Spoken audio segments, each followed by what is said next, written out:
Welcome to a breathtaking visual tour of the world's most extraordinary trillionaire houses. Homes so rare and magnificent, they redefine what luxury living means from the outside in. In this video, we won't be stepping inside, because the exterior alone is enough to leave you in awe. These houses are architectural wonders, designed with ambition, boldness, and creativity beyond measure.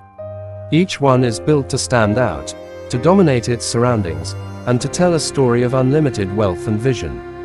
From the icy peaks of Scandinavia to the sun-soaked beaches of the Maldives, from the lush green valleys of New Zealand to the high-tech skylines of Dubai, these homes are found in the most exclusive and stunning places on Earth.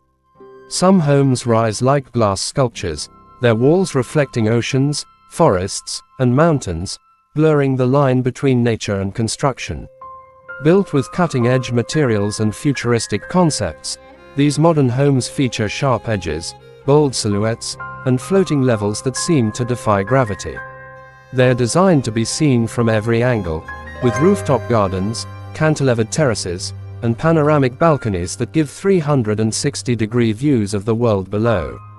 These houses don't just sit on land. They interact with it, respond to it, and enhance it. Others pay tribute to history, culture, and classical beauty. Imagine stone-clad mansions with arched windows, handcrafted columns, and tiled rooftops that echo the charm of ancient Roman villas or French chateaus. Built on sprawling